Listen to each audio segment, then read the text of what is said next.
Hello people of YouTube, and welcome to the Favorites of Shadow Duelists little whole series of Virtuon. Yu-Gi-Oh! Virtuon Season 2, Episode 4. This is his personal favorite of all of them, at least so far. He'll probably make better in the future, be more proud of them, but at the moment, this is his personal favorite. Who knows, maybe this will stay that way to the end of time. But anyway, enough of the silly side ramblings. Let's go on to the actual review of what happens in this episode. So what happens in this episode? A squirrel goes into a haunted house. Hijinks to follow. No, well, sort of. A squirrel gets scared out of his wits by going into the haunted house because it's a haunted house. It should be somewhat scary. Then again, haunted houses usually aren't scary. I don't know, I'm rambling. And then he talks to some weird voice-like thing during it. I'm assuming it's going to be like some sort of ghost thing. Of course, as usual, when you see some sort of weird ghost thing with no body that you can see, the natural reaction is to just stand there normally and just don't have any response. Scared out of your wits by a haunted house, and yet you weren't scared by a disembodied voice. And I know he could probably see the voice, but it's off screen, so we can't. But I'm just taking it as it is. As far as I know, this is a Skuro's Yoda, if you will, as I kept calling him. So yeah. He just basically goes over like why he wants to get all the freaking Dragon Priestess powers. And of course, it's the same answer as always. I just want power.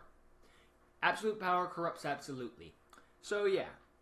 It's the whole I want power thing isn't exactly new for a type of anime antagonist, and there's nothing wrong with it. Sometimes just something as simple as I want this power because I want this power is actually kind of a refreshing sort of thing, because, you know, usually we have a character with a long epic backstory that goes too fucking long and feels like, guys, stop.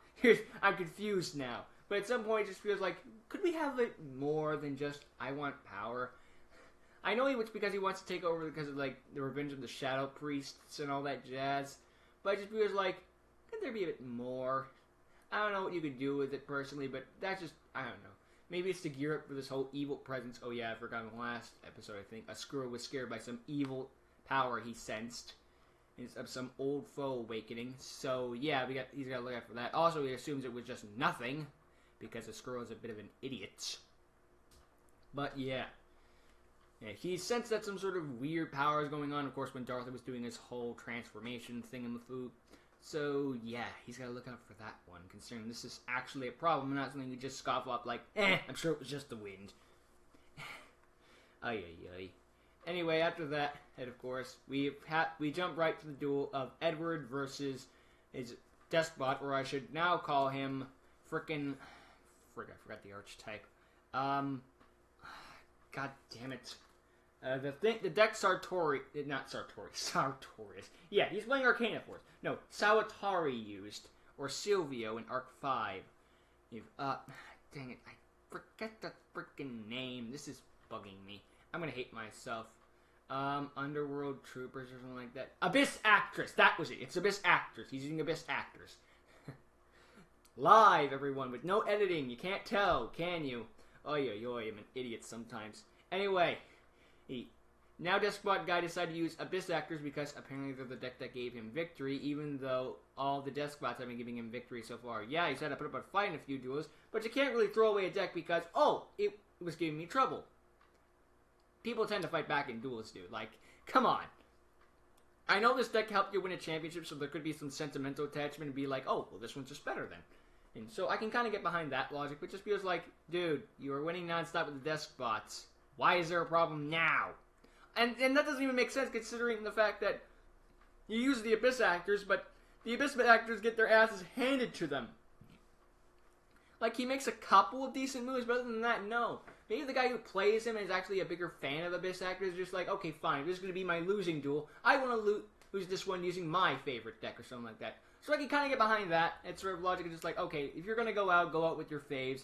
If that's the case, so be it. Or maybe Edward just wanted him to use Abyss Actors. I don't know. And the guy was more than one thing. I don't even know who this guy is. So, yeah. Well, maybe he's just a friend. I don't know. He could be famous. How do I know? I know nothing. Why are you even listening to this? I don't even know what I'm talking about half the time.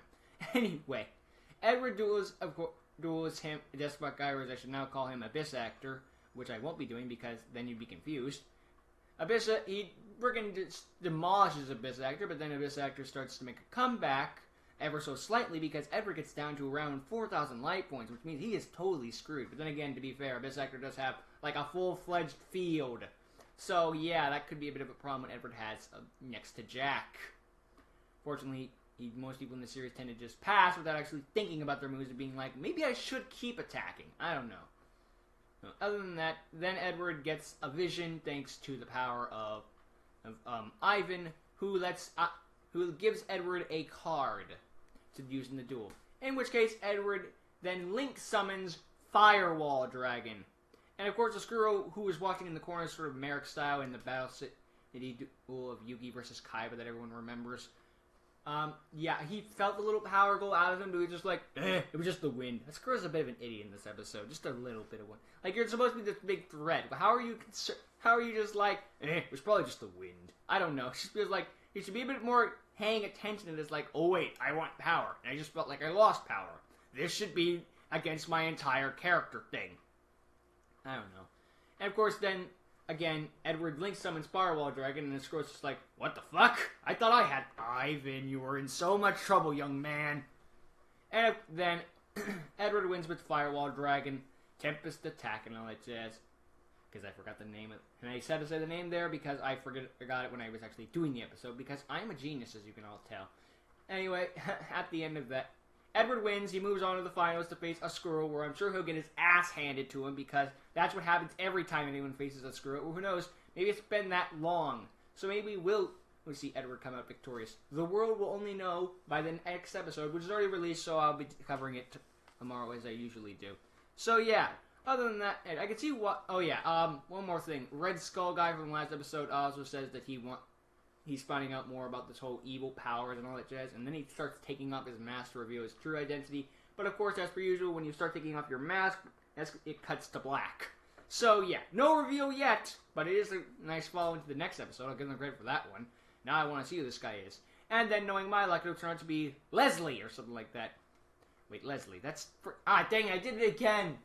Leslie's fucking Revelations. Damn it! Ugh, I'm an idiot.